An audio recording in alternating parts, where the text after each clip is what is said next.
Subdivision surface modeling is a method of using limited control points to produce a highly curved or smooth flowing surface.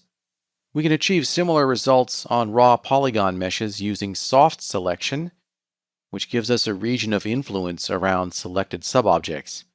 And we can actually combine soft selection with subdivision surface modeling to get an even higher level of control.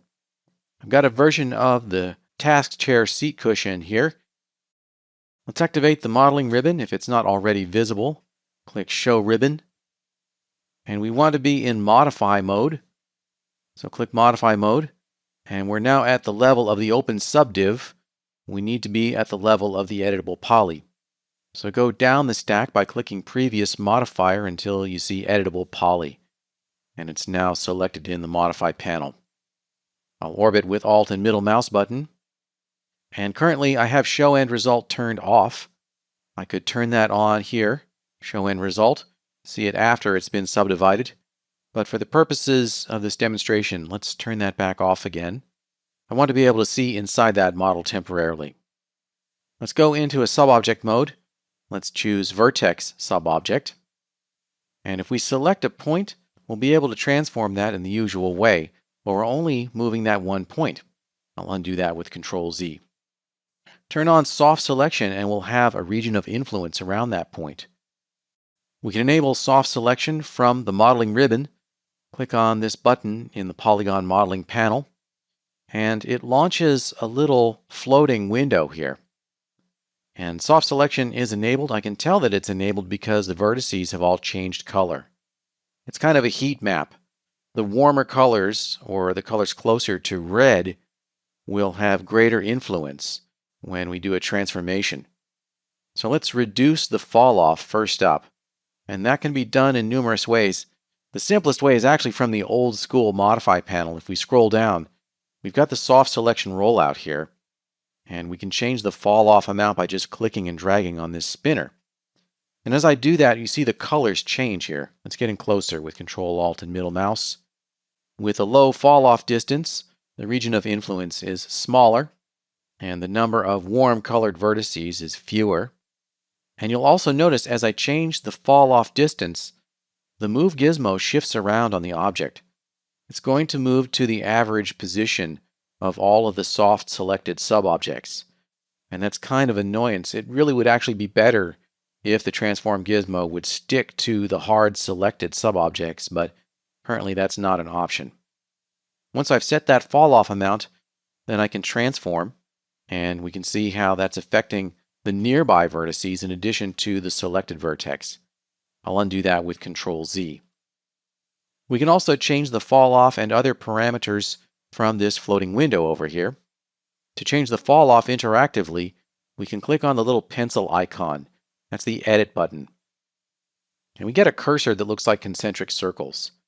This allows us to adjust the falloff radius. So click and drag to increase or decrease that, and then maybe switch back to the Move tool and position vertices. I'll undo that with Control Z. Going back to the Edit tool, if we click on nothing and don't drag, then we'll switch the Edit tool to another parameter. Click on nothing out here, and the cursor now changes to a different icon, and that is going to adjust the pinch parameter. And that's going to change the shape of our selection region. And with a high pinch amount, then we'll get a quicker fall off. In other words, it will not be a linear fall off, and the vertices around the selected vertex will be selected less. So we can move and see what that looks like. It's going to create that pinch effect. All right, undo that with Control Z. Back to the Edit tool again. When we first activate the Edit tool, we're adjusting the fall off. Click to switch to pinch, and then click again to switch to bubble. And we can click and drag to increase the bubble amount, and we can see that happening over here. We've got a little graph in our Modify panel. And then once again, grab the Move tool and manipulate. All right, I'll undo that. We can restore the pinch and bubble back to 0 either by typing it in here or by going to this floating window. Click on the right-facing arrow, and it expands the window, and then we can type in values for fall off, pinch, and bubble. So I'll set pinch to 0, press Tab, set bubble to 0, and press Enter. So now we're back to 0 values for pinch and bubble. You'll also notice that we're moving these vertices down here at the bottom. If we don't want that to happen, we can disable Effect Backfacing. I'll undo that with Control Z. We've got a switch here, Effect Backfacing. We can use that switch, or we can use the button over here. Accomplishes the same thing. With Effect Backfacing disabled, our soft selection transforms won't affect the backfaces. Okay, I'll undo that once again. The other important thing to know about soft selection is that your transformations are going to be destructive by default. So let me demonstrate. If I move these vertices up and then move them back down again, I won't get the same shape. I've just introduced this funny bump. And that is again because by default, these transformations are destructive. I'll undo that with Control Z, do that a couple of times. If we want to be able to non-destructively restore that point and restore the original shape, then we can enable Lock Selection. And that's a little padlock icon over here. It can also be found in the Modify panel, Lock Soft Selection. When Selection Lock is on, the transforms will be reversible. I can move that point up and then move it back down again to the same position, and I'll get the same shape. Again, don't be distracted by the fact that the transform gizmo is not on the hard selected vertex. That's just kind of an annoyance. The reason that soft selection is destructive when selection lock is off is because we turn it off and move something. As soon as we release the mouse, then the selection region here changes. The fall off radius resamples the mesh after every transform. When the mesh changes shape, the distances between subobjects change, and therefore the soft selection region changes.